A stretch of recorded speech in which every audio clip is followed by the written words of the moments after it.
şimdi yine zaten 2 gün boyunca bu sahnede birbirinden değerli tecrübeleriyle, bilgi paylaşımlarıyla bize katkıda bulunacak değerli isimleri ağırlayacağız. İşte o değerli isimlerden biri gelecek şimdi. Bu bölümde Deutsche Bank sponsorluğunda yine değerli bir ismi ağırlayacağız dedik. Futurist, hümanist, yazar, film yapımcısı Gerd Leonhard huzurlarımızda olacak. Sayın Leonhard'ın sunumuna geçmeden önce ufak bir hatırlatmada bulunayım efendim sizlere. Sayın Leonhard'ın sunumundan hemen sonra bir kitap imzalama etkinliği olacak. Teknolojiye karşı insanlık, insanla makinenin yaklaşan çatışması isimli kitabının imza etkinliği olacak Sayın Leonhard'ın Hezarfen salonunda. Görevli arkadaşlarımız sizi yönlendirecekler o salona doğru. Ve Sayın Leonhard'ı davet etmeleri için ben de yine değerli bir ismi buraya davet edeceğim. Deutsche Menkul Değerler Genel Müdürü Sayın Albert Crespi. Buyurun. Teşekkürler, çok sağ olun. Ben sözü size devrediyorum o zaman. Ben, buyurun lütfen. Çok uzun sürmeyecek zaten. Ben Deutsche Bank adına buradayım. Hepinize çok teşekkürler geldiğiniz için. Biz banka olarak değişik işlerle en baştan beri bu organizasyonu destekliyoruz. Bence bütün sermaye piyasası paydaşlarını bir araya getiren çok başarılı bir etkinlik. Öğrenciler dahil binlerce insanın katıldığı. Bu desteği de umuyorum ki sonuna kadar sürdürmeye devam edeceğiz. Burada bu arka planla ilgili ben birkaç şey eklemek istiyorum. Sonuçta Türkiye Sermaye Piyasası Birliği bu etkinliği başka bir şeyken alıp bu hale getirdi. Şuradaki kalabalık gerçekten çok heyecan verici.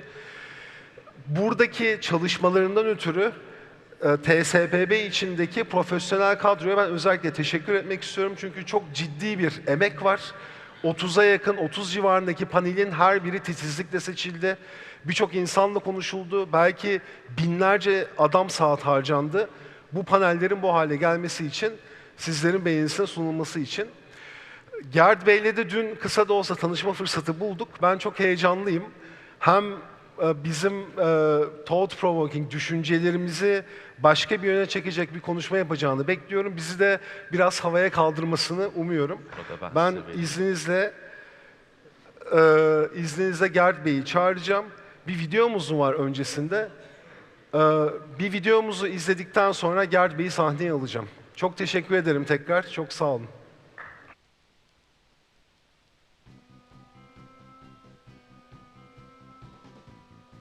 Varantlar bir dayanak varlığı belirli bir vade için belirli bir fiyattan alma ya da satma hakkı veren yatırım araçlarıdır. Hisse senetlerine küçük bir sermaye ile kaldıraçlı yatırım imkanı sağlar. Dayanak varlıkta yükseliş bekleyenler alım varantlarına, düşüş bekleyenlerse satım varantlarına yatırım yapar. Kaldıraç iki yönde de çalıştığından beklenti ters yönde gerçekleşirse varantlar hızla değer kaybedebilir. Bu nedenle yatırım yaparken vadesine 20 günden fazla kalmış olan ve kullanım fiyatı dayanak varlığın fiyatına yakın olan ürünlerin tercih edilmesi daha sağlıklı olur.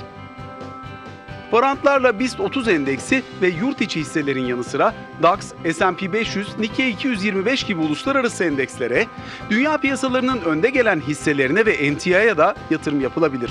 Piyasa yapıcılığı sayesinde likidite riski görece düşüktür. Varantlar Borsa İstanbul'da 9.35-13 ve 14-17.30 saatleri arasında işlem görür. İlgili risk bildirim formunu okuyup imzaladıktan sonra aracı kurumunuz ya da bankanız üzerinden Borsa İstanbul'daki herhangi bir hisse senedi gibi varantları alıp satabilirsiniz. Yayılma varantları, turbo varantlar gibi piyasada farklı risk getiri profili sunan varantlarda işlem görürler. Yatırımcılar varantlara yatırım yapmadan önce bu ürünlerin avantajlarını ve risklerini iyi bilmelidir. Sesim var galiba. Değerli konuklar, ben ünlü futurist Gerd Leonhard'ı huzurlarınıza davet ediyorum. Çok keyifli bir, yaklaşık 1 saat olacağına eminim. Gerd, please, if you come to the stage. Hello. Thank you very much.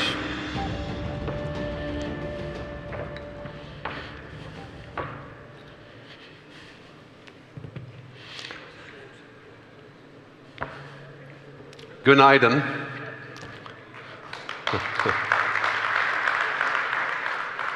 Thank you very much for the Capital Markets Organization and Deutsche Bank. Bring me back to beautiful Istanbul. So, Gelecek, the future. I think the future is better than we think. I want to start with this because so many people where I speak these days are saying that the future doesn't look very good. I think the Turkish word is kötü, is bad. I think the future is güzel. I think the future is better than we think. I'll tell you why I think that. If we do the right thing. I want to start by saying basically what I do as a futurist. This is what I do. This is what all of you can do. I observe. And my work is not so much about prediction, it's about observation. I think it's very important to realize, years ago I wrote my first book called The Future of Music, about the music business. I used to be in the music business as a producer, and I met for a session with David Bowie to talk about the future. And David Bowie said, the best way to look at the future is if you hear the future coming, you will be ready for it. And the future belongs to those that can hear it coming. So just getting some big ears would be a very good start. My new book just became available in Turkish. We will have it later for a signing session outside. I think yesterday was the release date, so very good timing. I also made a recent film about artificial intelligence, and you can watch that at weneedtotalkaboutAI.com. But of course, it's also on YouTube, so you can take a look at this.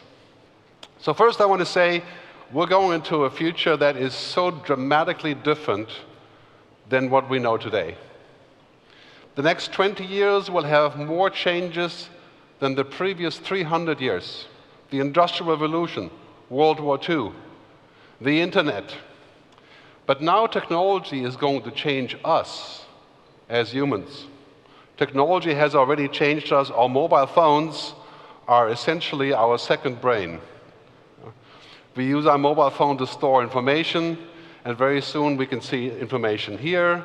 We can see virtual reality. We have digital money, autonomous cars, quantum computing, all in the next 20 years. In the next 20 years, we're also going to see the rise of renewable energy, for example, and what people call the end of oil.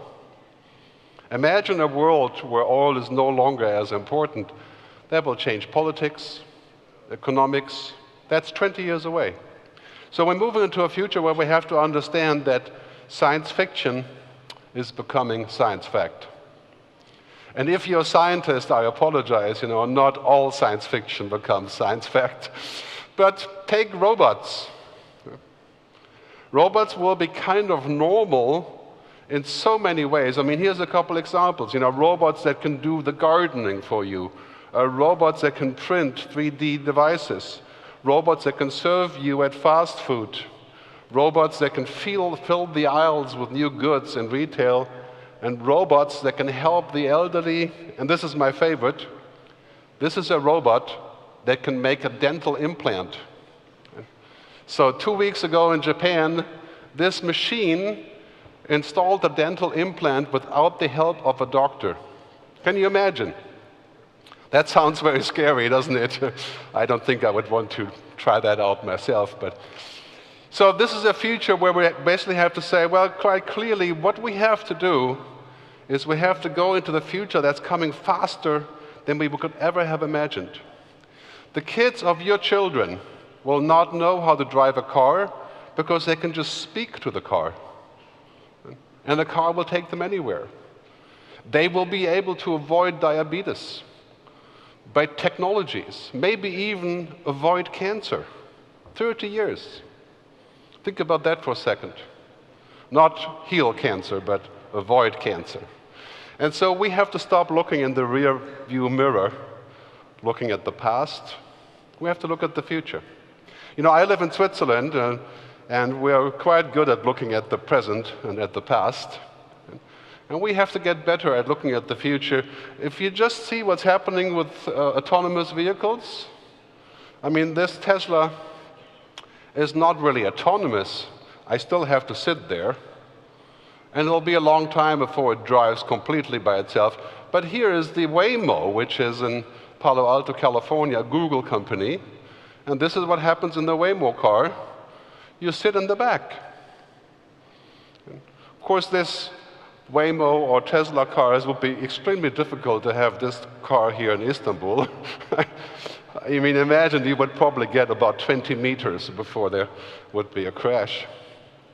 But in Palo Alto, it's working. You can safely say that autonomous vehicles and assisted driving is the future. In fact, today, if you're a car company, German car company, for example, the future is not to sell cars, it's to sell mobility.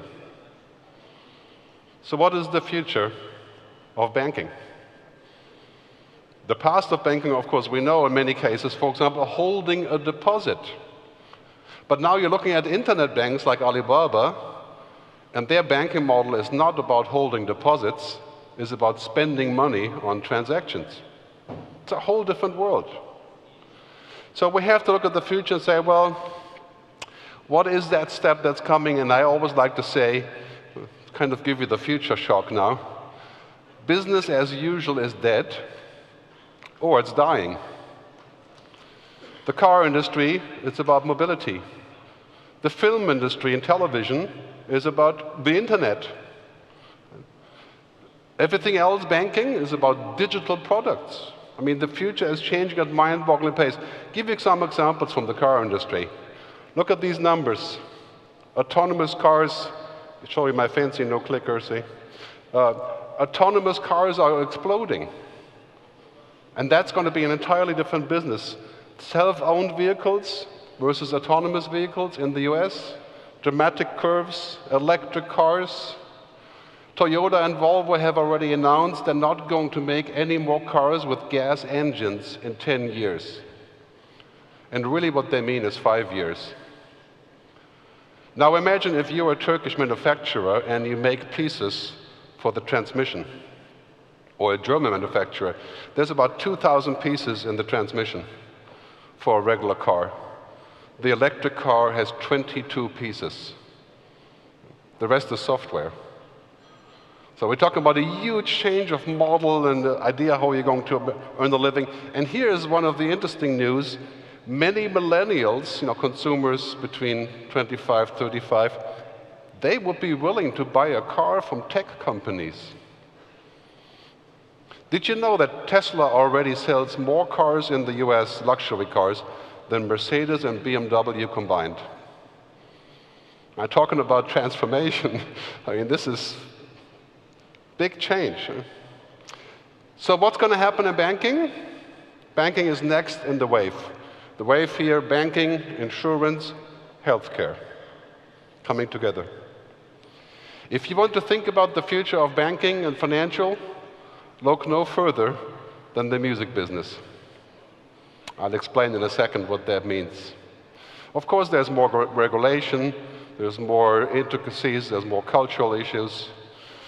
But here on this chart, I think it's from McKinsey or Accenture actually, you can see that the digital companies, Google, Apple, Facebook, are leading, then fintech, the bank, the digital leaders, and the laggards dropping.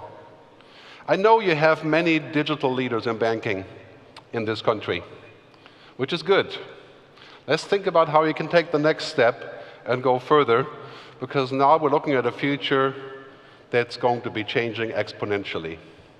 And here's the most important curve of the day, the exponential curve. You've seen that before, of course. Moore's law, Metcalfe's law. Metcalfe says the power of networks doubles with every participant.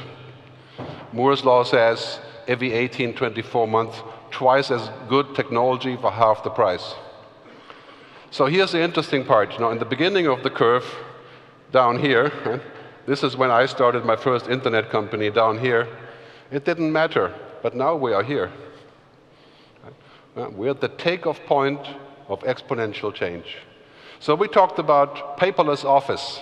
Remember that? 15 years didn't happen. Now it's finally coming. We talked about solar energy, didn't happen. Now it's finally coming. We talked about quantum computer for 40 years, finally coming in a few years. Everything is basically at the takeoff point. Think about this for a second. If you go a couple steps here, 4, 8, 16, 32, in 30 years, you're almost at 1 billion. So the change is going to be quite instrumental, it's going to be huge. I mean, look at the statistics here, how fast it takes for technology adoption. I mean, Facebook adoption was, I think, 3 years to get to like 1 billion users. And if you look at this, how much information is created worldwide. I'm sure you've seen all these charts. We're going to share the slideshow later, by the way. And here you can see how cheap computing is becoming. In many ways, you could say computing is almost becoming free. And think about this, just 5 years from now, I will be using for this presentation a computer that has 1 million times the power of my current machine, and it will cost half. Think about what that will do for data, for analytics. E-commerce is exploding, and this is interesting. Machine learning, machines that can understand language. We've tried that for 50 years. Now we're finally here. Machines will, in the very near future, already today in English, simple versions of it, completely understand what you're saying. You will have real conversations with machines. That's both interesting and also very scary. Think about that. I mean, you will do your banking by sitting on the couch and say, hey, let me change my portfolio. You can do that today. It's a little bit slow, but that's already happening. So, bottom line is this.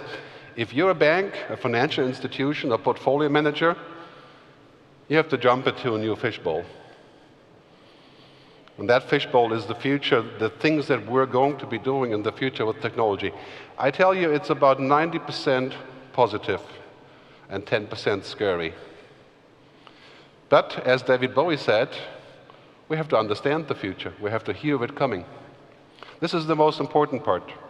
When we hear it coming, we can prepare. So here are the game changers that are going to impact the financial sectors. And 7 of the 8 big ones are changing financial. Big data, cloud computing, the Internet of Things, artificial intelligence, quantum computing, the blockchain, and 3D printing. That's not really applicable here, but virtual reality. I mean, if you think about this for a second, they're all happening at the same time. If I can do things with technology like reduce the transaction costs by using blockchain, I can have a virtual interface for my portfolio management, I can be kind of like a superhuman. I mean, I tried the other day, the first virtual reality device, and I tried going into my bank account and getting out the numbers like Tom Cruise in Minority Report. That will become a reality. So, to summarize this part, I think you hopefully heard this before. Data is the new oil. Actually, if you're an investor in oil, you should take out your money and put it into data. Because we all know, of course, this is going to be a big change, but we will not need the oil in roughly 10, 15, 20 years. And data is the king already. The most successful companies in the world, what do? Are they oil companies, gas companies, or banks? That used to be true. Now, the biggest companies in the world, the top 20, data, search, social media, technology. So, Google, Facebook, Alibaba, Baidu, Tencent. And that is your future competition. Because they're also doing this, right? Artificial intelligence is the new electricity, the new power. You take those two together, McKinsey says, $61 trillion value change. Smart cities, smart traffic, smart farming, smart logistics, smart supply chain, smart banking, maybe even smart government. This would, of course, be an oxymoron, maybe. But we can try. I think we're going to see all kinds of developments here that will ultimately really change the world. Look at these top 20 companies here. I mean, look at the list. Is there any Turkish companies here? Or German companies? Well, there's many people from Turkey and from Germany in those companies, of course. But look at these companies. The top four of these, the top four companies, they have more money than the GDP of France. The top four companies could buy France. Maybe they're thinking about that, I don't know. But also they have tripled in value. I mean, these are the rulers of the world. And you can expect a lot of regulation here, clearly, because, you know, that power is fundamental. I mean, look at the numbers. Artificial intelligence, $15.7 trillion financial gain from using artificial intelligence. I'll explain in a second what that actually is. The Internet of Things, connected logistics, devices, research, Industry 4.0, $14.4 trillion. This is a fantastic opportunity for Turkey. I mean, clearly, there's a huge amount of change coming up. And here's the interesting part. I looked at how much money Turkey is spending on R&D, research and development. And just to highlight this, South Korea, you can't even see the chart. Hello. Okay, that's not working. So South Korea has the lead. Whoop, there we are. Followed by Japan, Germany, and the US, and Turkey has R&D spending of 1%. As was said before, that probably has to increase, you know, to go a little bit further up the data and AI food chain. So I'll play a short movie about that I found last night when I was looking for an interesting way to think about portfolio management and financial industry from Bloomberg, talking about automation.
So that's an interesting question. Will automation and smart machines mean that we are no longer really needed?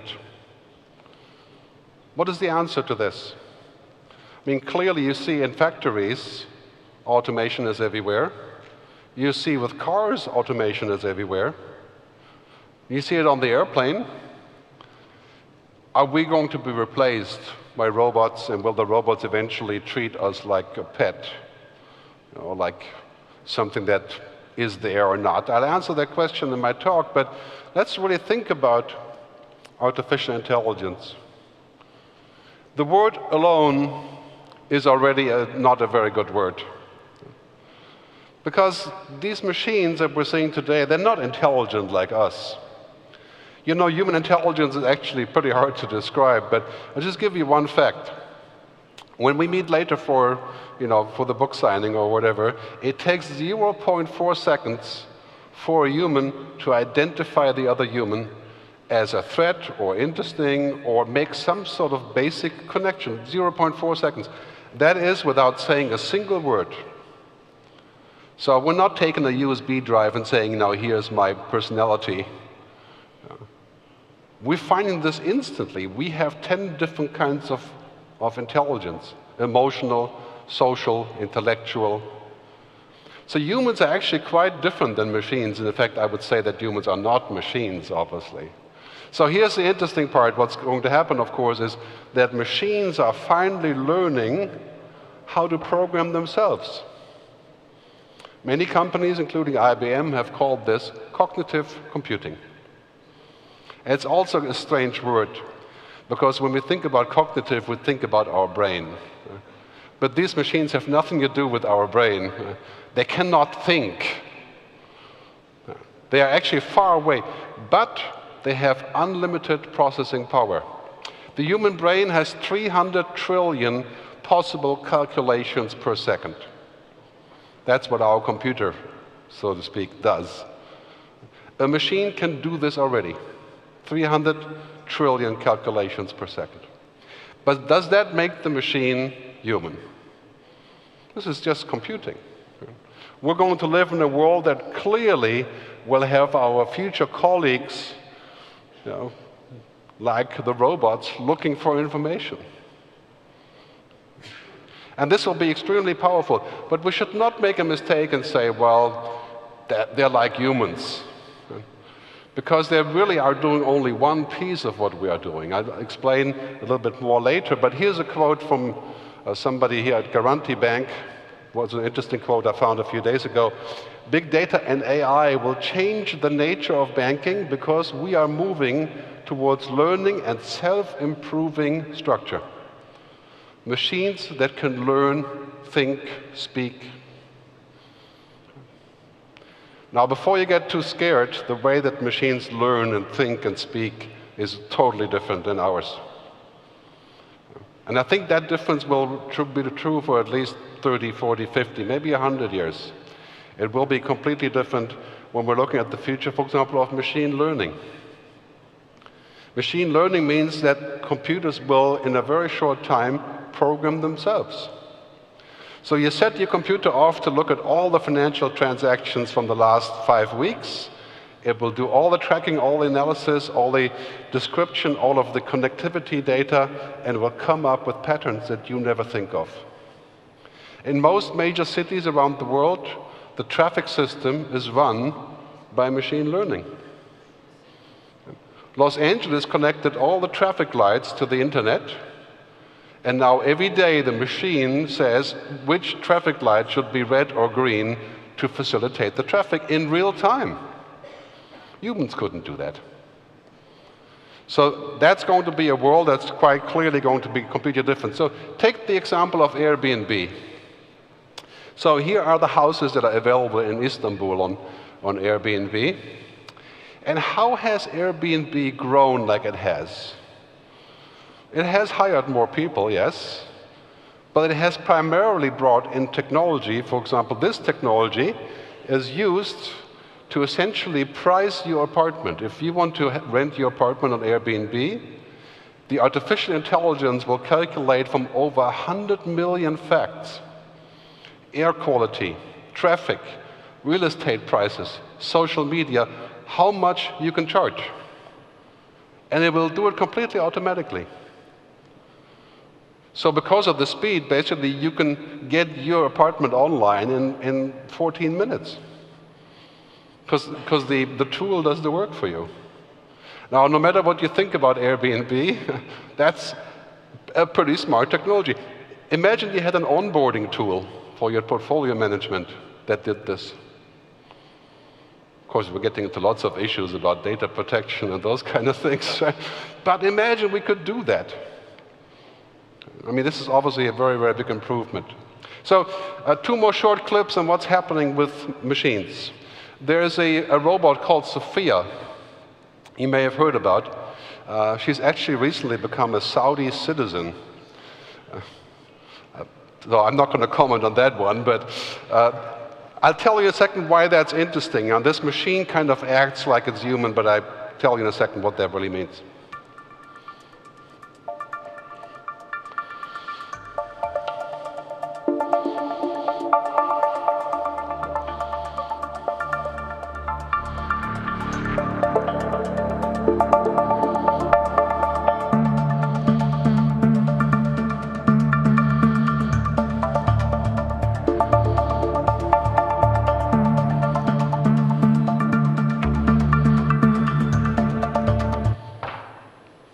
Hello, everyone. I'm an English artificial intelligence anchor. This is my very first day in Xinhua News Agency. My voice and appearance are modeled on Zhang Zhao, a real anchor with Xinhua. A little bit hard to understand. This is the world's first television news anchor that is a robot. It was launched 3 days before in Korea, and it's now on television hosting the news show. So here's a question I ask you. How real do you think this is? Can we actually have a machine that's like a human? Well, this is, of course, a nice piece of marketing. The reality is, most of these devices are reading from a very fancy script. So when the news anchor is speaking, he's not speaking like we do. He's pulling up from the memory that has been put inside, but flexibly. You know, it's interesting, but this is, I mean, if you talk to this anchor in real time, in real life, you would get absolutely less than Zürich. Okay? So let's not go too far. I think, you know, very important to see. My friend Paul Sappho, who's a futurist, says we should not confuse a clear view with a short distance. It will be at least 30 years before we have a machine that can speak and act like a human. If we even want that. I don't think we would want that. But still can be very useful. So let's think about this for a second here, what it really does and where it's going. You've seen all the movies from Hollywood. Right? Space Odyssey, where the computer will no longer let Dave inside of the aircraft. You've seen Ex Machina. So when you think about artificial intelligence, forget about all the movies you've seen. Forget Hollywood, because they only serve to increase our anxiety. This is the reality, what's happening with artificial intelligence. Banking, you see here, financial services is in the #1 spot, right next to high-tech and telecom, for the use of intelligent computing. And with intelligent, I'm not talking about Ex Machina. I'm talking about this. And I'm talking about the nuts and bolts of intelligent machines. Fancy software. These are not machines that can think, and they're not alive, they're not want to do anything. You know, if you listen to Tim Cook, the Apple CEO, about 10 days ago in Brussels, he said something very important. He said, technology can do amazing things, but technology does not want to do amazing things. It doesn't want anything. It's a tool. A tool doesn't have a desire to do anything, not until we give it the desire, I suppose. But look at the numbers of things here, right? Detecting security intrusions, resolving problems, reducing production management, anticipating future things. That's what technology does. It's not going to replace us in our creative process. It will replace the routine. And this will be something we have to get used to. Machines in the next 10 years will learn every routine that does not involve human judgment. You know, monkey work, as they say in America. Simple work. You know, if it doesn't involve judgment or creativity, computers can probably learn it. So it's really important that we look at this landscape of artificial intelligence. It's based on Moravec, but also a speech of Max Tegmark, who's a really great writer on this topic. And he basically spoke about what is already happening is how much has artificial intelligence already improved. And this is the blue line that's rising, the rising tide. So it has won in poker, it has won in Jeopardy, it's won the Go game, it can do a call center, it can do debating, it can do computer vision. But then it kind of slows down. It would be very hard for a computer to go into a higher area of thinking. This is very important to realize. Will it increase? I think so. But really what we're looking at is this. The bottom line is what we have today in computing is not AI, it's IA, intelligent assistance. So scratch the word artificial intelligence and just call it intelligent assistance or computer smartness, if you want. Not intelligence like our intelligence. So IA will be absolutely everywhere. This report from the Cayman Islands I got the other day personalization, analytics, automation of retail, robo-advisory, automated fraud detection, money laundering, a long list. That's the nuts and bolts of artificial intelligence today. And that's where you should be investing. If you get a little bit more intelligent, the computer can really learn and grow, that's good. What we should not do is this. We should not make a machine generally intelligent, what's called AGI, artificial general intelligence. And this is, of course, the conflict about how do we prevent this. Of course, China and Russia and India and the US are kind of in an arms race about this. So a very, very tough issue to see how we can actually do this. So I want to talk, when we talk about this, about the convergence of banking and technology. If you haven't noticed, every business, every sector of society is converging with technology. The media business is now technology. Music, films, television, books, technology.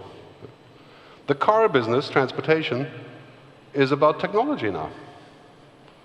So next, banking and insurance are converging with technology. In fact, you could say if you're in the financial business, you're in the tech business. They are going to converge together.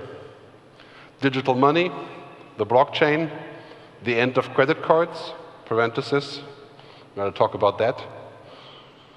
And we're talking about rapid convergence that's going to be really quite different than the past.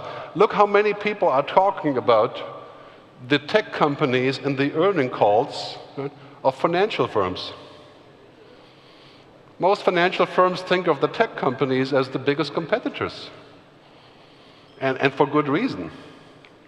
And you see what happens here is that already now this is quite clear, reports are saying that's basically what's happening, and of course many banks are looking to become technology companies.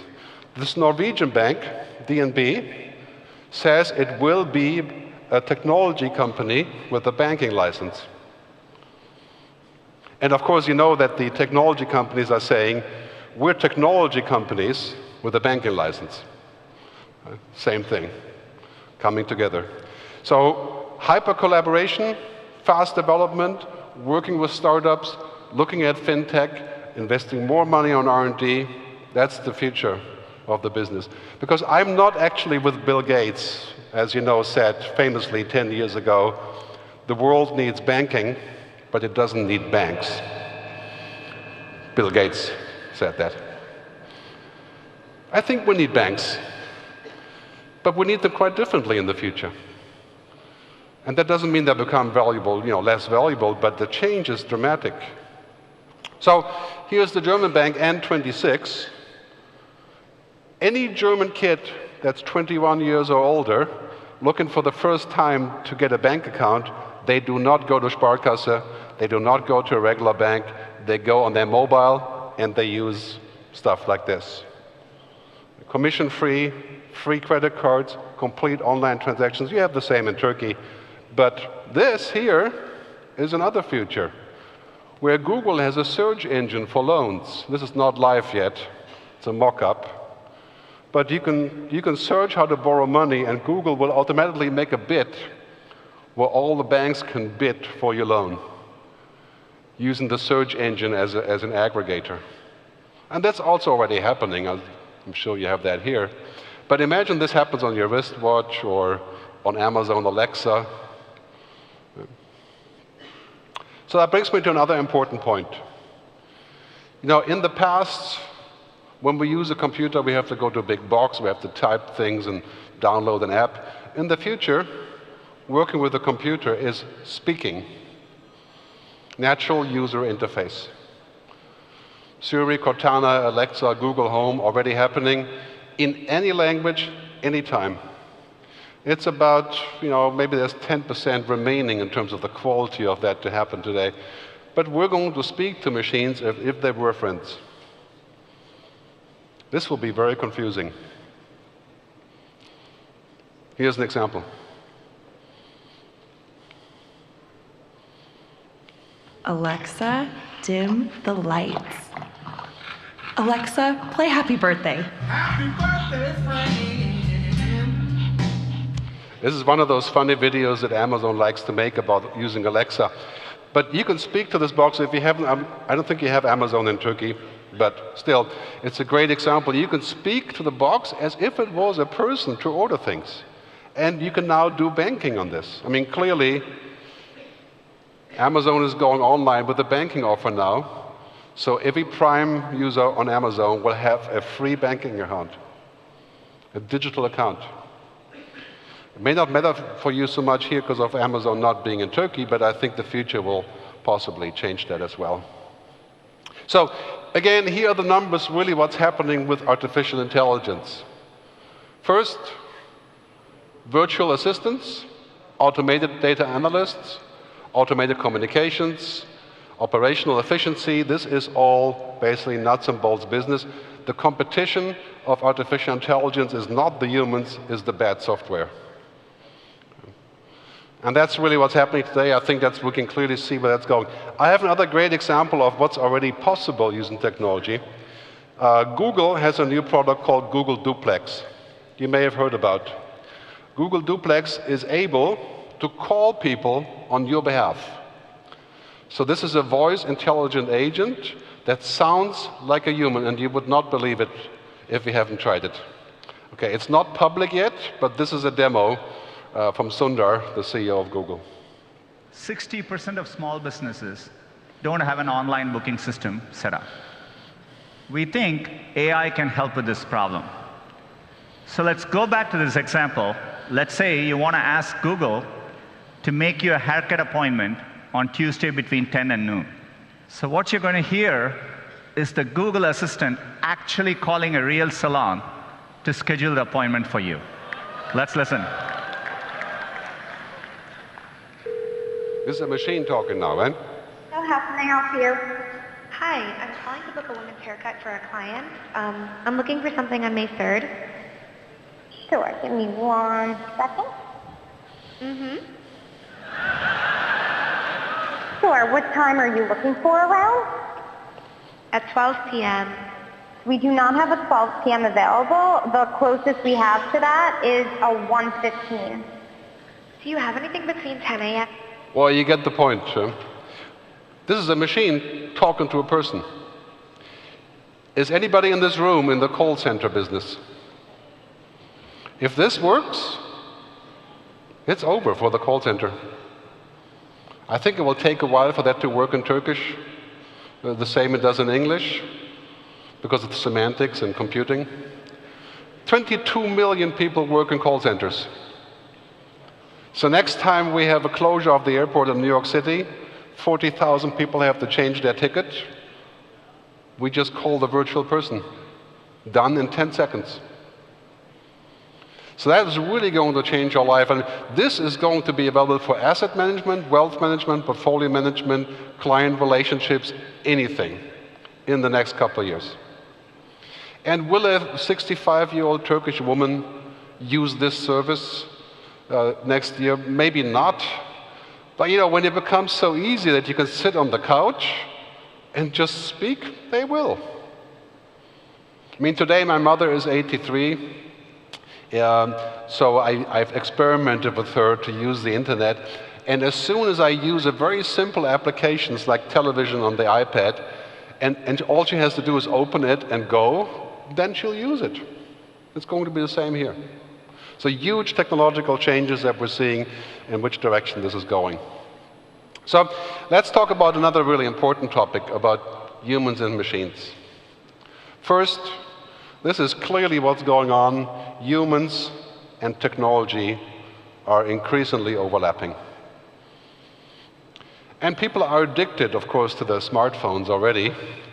I always tend to joke that the smartphone is our external brain, but for some of our kids it's the first brain.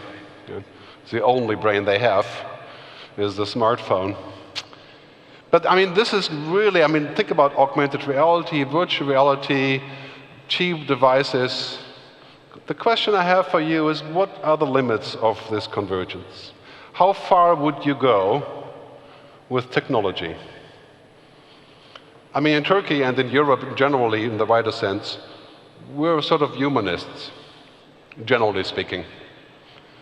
But if you're a technologist, you would like the idea of connecting to the internet directly. And this is not science fiction. You can already do that on mobile devices. In 10 years, you can do it directly with a brain-computer interface. Would you want to become connected like this so we can work faster? Who would not want to be superhuman? Well, this is a key question when we think about the future, because it's becoming possible to do this. We're going into a world where we may be useless if we don't do this.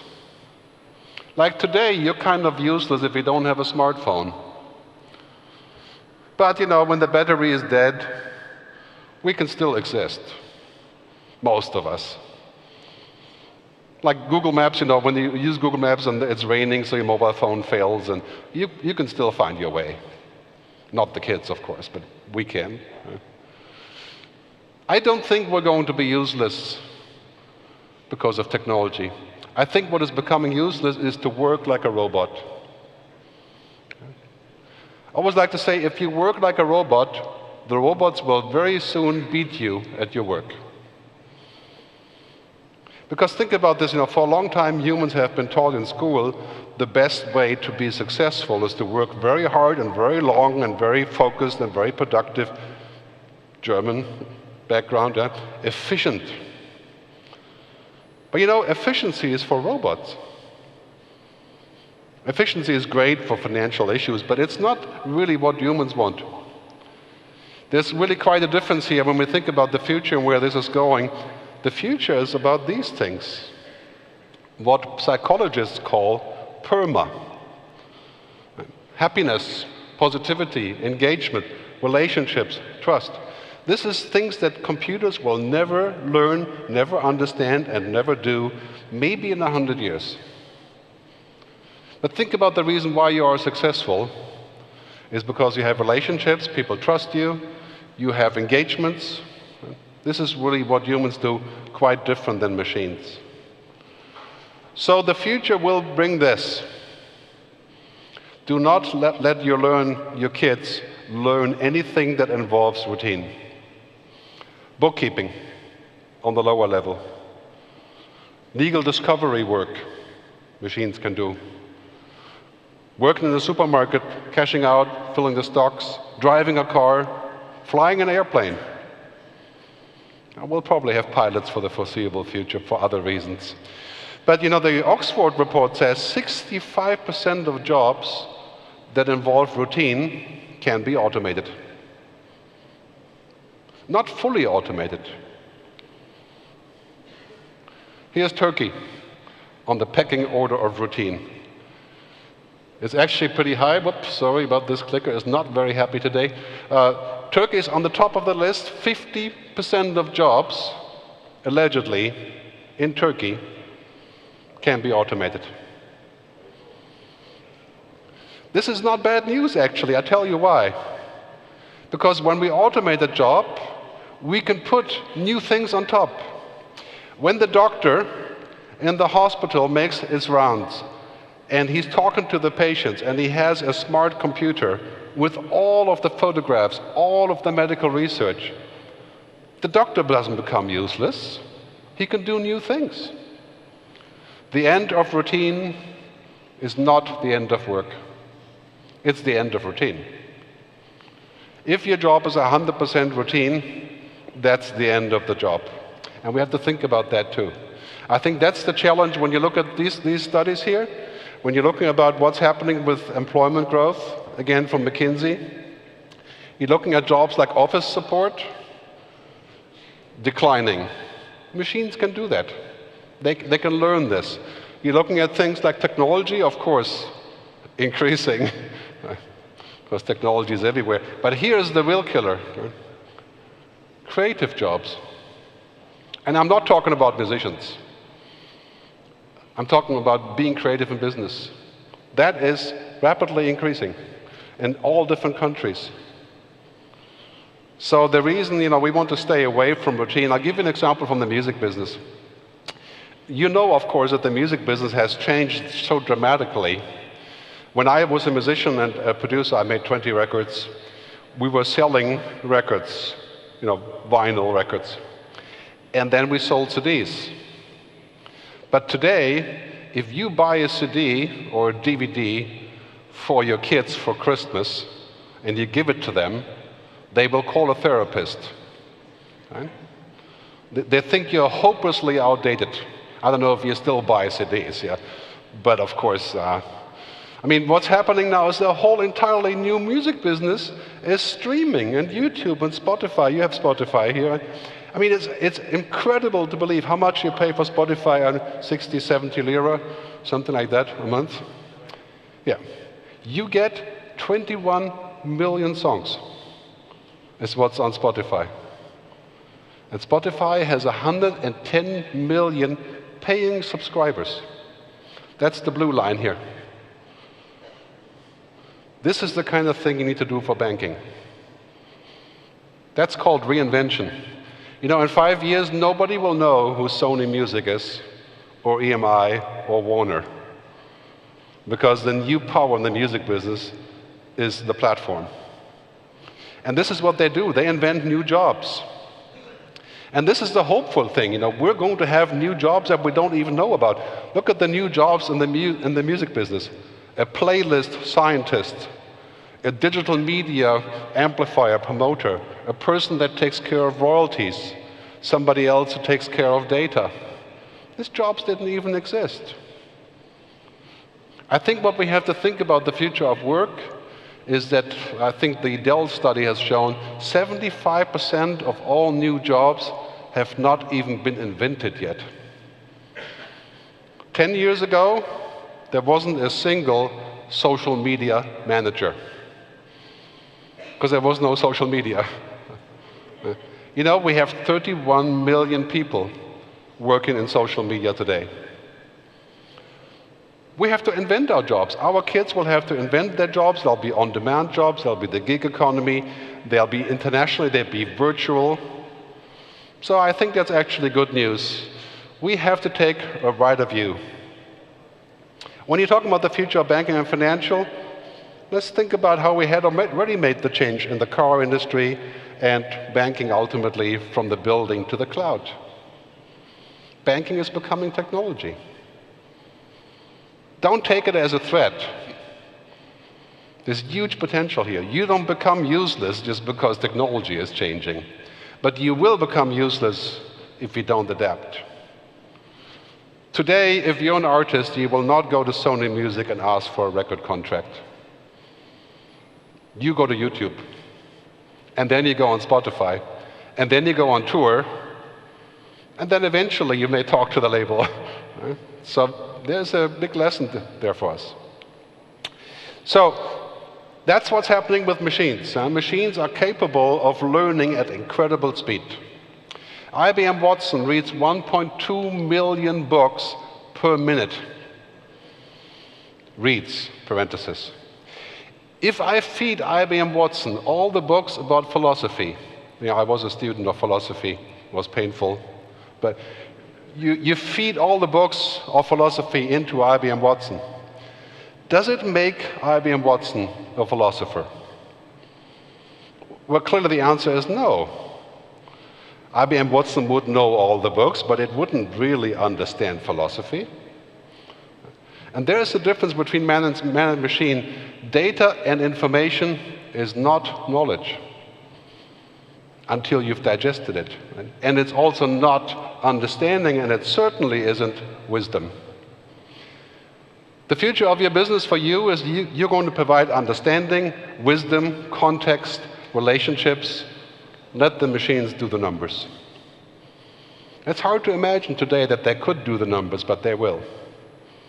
Machines are no longer stupid. And that's only recently true. But think about this for a second, what we do as humans and what machines do. Do you really think that a machine could have compassion, empathy, emotions, love, understanding, values, ethics? Yes, a machine could fake to have this, pretend to have it. But there's a very big difference. So I think what we need to do in the future is to embrace what machines can do, which is the number crunching. Machines have one kind of intelligence, and that's unlimited number crunching, unlimited calculation. We don't have that. Bottom line is, I think for us, machines don't do relationships. You know, the most important things in life for humans is relationships and experiences. That's how business works. The rest is just stuff that we also do, but this is we have to keep in mind where it's going. There was a recent study from Broadridge that said that 2/3 of the people asked, millennials, said they love technology, but they still want face-to-face interaction for building trust. Okay, trust is not digital. Happiness is not a download. And we were born, we weren't downloaded. And we have to keep this in mind. If you have bad technology, people will not trust you. But if you have good technology and people don't trust you, that's also a possibility. So it's really important to think about where this is going, because this is really what trust is. If you're a financial institution that does this, you're always going to win. You're going to lose if your tech is bad, because the baby falls down. You're not in good shape to do that. But this is really what humans are about. I call this in my book the androrhythms, the opposite of the algorithms, the human things. Purpose, passion. Have you ever been in a business where you did not have passion and have become successful? That is impossible. Right? No passion, no purpose, no imagination, you're not going to be successful. Will computers have passion? Maybe in 100 years. I wouldn't want them to. I think it's a bad idea to make them passionate. But really, this is where we're going. I mean, automation is absolutely everywhere. Robotic process automation, artificial intelligence, cash systems, ERP, CRM, automation. But here's the important part about automation. In this future, clearly, Albert Hubbard said it 50 years ago, one machine can do the work of 50 ordinary men. He said, I'm going to add women here as well. No machine can do the work of an extraordinary man. That's our future. Can everybody be extraordinary? You would ask? I think so, in some way. But we have to think about this, where this is going for us. We have to think about how we're going to get these skills. You know, the most commonly sought after skill in human resources, you know what it is? It's not your MBA, it's not your intelligence, it's called EQ, emotional intelligence. That's the most common sought after, and nobody knows what that is.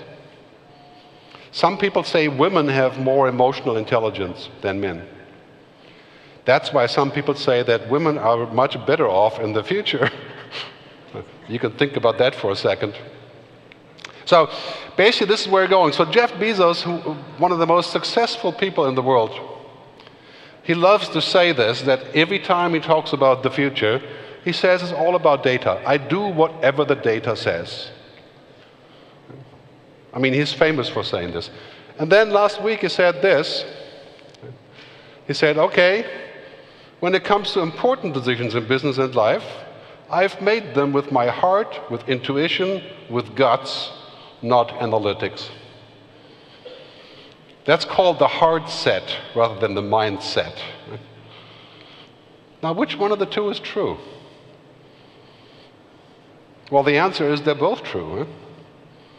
We cannot afford to ignore data and science and technology, but we make decisions based on a much wider set of rules.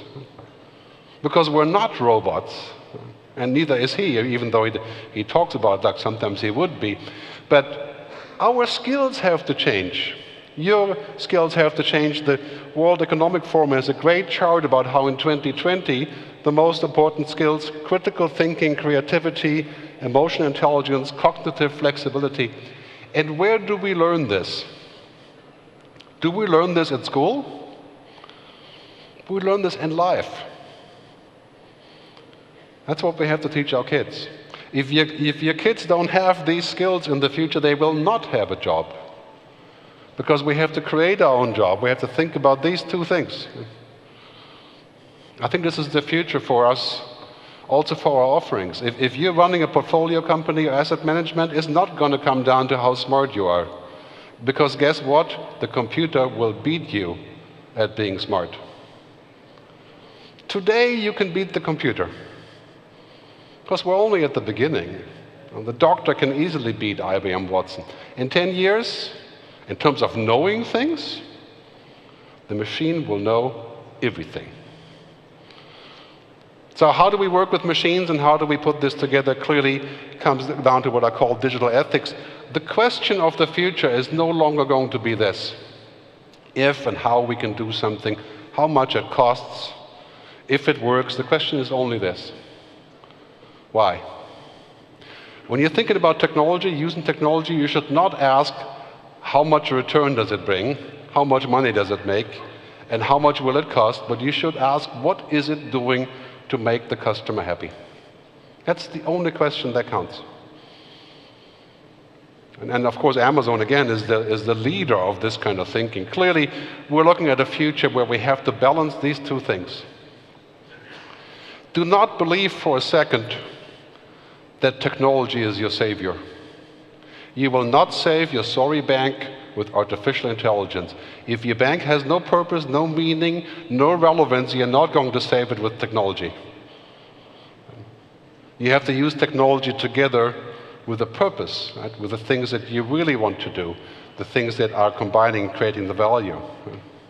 So digital ethics, I talk about this a lot, is defined as making this work. And it's the #1 topic for 2019. You know the firm Gartner, analytics firm, they have just declared that the topic of using technology has become the #1 topic in the world. How do we use it correctly? How do we not abuse it? Facebook, right? Facebook is a great example for the unethical use of technology. And it comes down to this, when we work with technology, how much do we collaborate and how much do we not collaborate? We have to think about that. So I want to summarize and then I'll get off the stage finally. So first, a couple of points from earlier. Business as usual is dead. If you are still doing business as usual, consider yourself lucky. It will not last. Banking takes longer for the change, insurance takes longer, government takes longer. That is because of the nature of what it is. So first media, television, films, advertising, publishing, the car industry, and you're next. So we have to think about where that's going, how we can jump into a new fishbowl. I think this is a great opportunity for all of us to think about where that's going. And that's going to be done on those two things. Using data, using intelligent machines, with a focus on intelligence assistance. Forget everything you know about how scary artificial intelligence is. Right now, the reality is machines can't do any of it yet. What they can do is this: help us to be smarter, to be more intelligent. Voice control, great example. I'm a great believer in voice control. It is a huge cultural shift. I haven't quite made it myself yet, but clearly, if we can just speak to the machine about our banking needs, our portfolio, we will do that. The end of routine. Make a list of all the routine jobs in your company, and then tick them off one after the other by using technology. And then don't fire the people that did the routine, but make them do new jobs. The key to the future is not to be efficient by getting rid of people. The key is to go up the food chain and create more value. Because machines don't do relationships. No matter how smart the machine is, it will not create lasting value by itself. And I think this is something we have to keep in mind, balancing technology and humanity. So I'll leave you with this impression of the end. The two things that will matter in our future. algorithms, technology, intelligent machines, and then there's us. We should invest the same money here than we invest here. And that goes also for our education. We should not just create scientists and technologists and mathematicians, engineers. We need to create artists, philosophers, storytellers, designers, thinkers. That goes together for our future. So, bottom line is, the future is awesome humans on top of amazing technology. Awesome is a good American word. Hope you understand this, but great humans, güzel humans, if you wish. So, for my book, the last word here is that we need to embrace technology, but we should not become technology. When you become technology, you become a commodity. Nobody wants that. Thank you very much for listening. We thank to Mr. Leonhard for your speech and presentation. Please stay on the stage for present ceremony. Thank you. Firstly, we have a video for closing. Okay, good. Let's watch it all together. Data is all around us. Global financial markets are growing in complexity. The need for data-driven insights to understand and interpret them is greater than ever. Currently, business data is sourced from a host of processing systems, receiving inputs from numerous market participants, using a range of overlapping yet non-standardized platforms and technologies. Extracting meaningful information that can be analyzed to give simple, actionable insights for the business is a growing challenge. So, how can we help our clients to be better informed? At Deutsche Bank, we've put our data to work across markets and use cases. Take intraday liquidity. Growing regulatory pressures, increasing costs, low or negative interest rates, and shrinking margins all bring cash liquidity into the spotlight. Treasurers need global visibility and the tools to monitor their cash positions and liquidity requirements. And so, in partnership with Deutsche Bank data labs and end users, we have identified where our vast data sets can add meaning and context. Through clear, accessible business intelligence and insights, we provide intraday liquidity transparency and behavioral trends. Journey into the data and see patterns across the currency, location, accounts, and time periods that you need.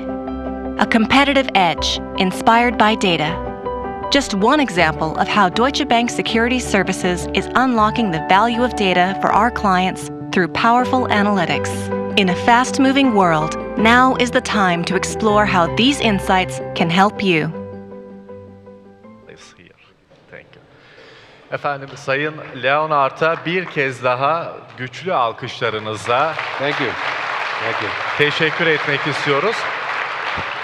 Kendilerini kısa bir süre daha sahnede misafir edeceğiz. Gerd Leonhard'a Sermaye Piyasaları Kongresi 2018'e katılımlarından ve katkılarından dolayı teşekkürlerini iletmek üzere Deutsche Menkul Değerler Genel Müdürü Sayın Albert Crespi'ni bir kez daha huzurlarınıza davet ediyorum.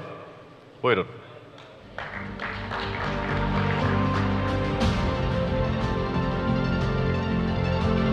O zaman ben sözü tekrar size bırakıyorum Sayın Crespi.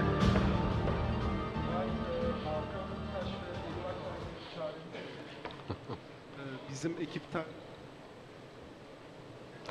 açık mı şu anda? Tamam. Gerd, thank you very much for this really thought-provoking, wonderful speech. And all the art. It looks like your artist side has, had an impact in the presentation. Umarım hepiniz memnun kaldınız. Gerçekten geleceğin ne olduğuna dair bize güzel bir resim sundu. Ben tekrar teşekkür ediyorum. Hem Deutsche Bank adına hem de TSPB adına burada olduğunuz için çok sağ olun. İzninizle plaketini Gerd'e Hakan Bey'le beraber sunacağız. Teşekkür ediyorum. Thank you. Teşekkür. Thank you. Thank you.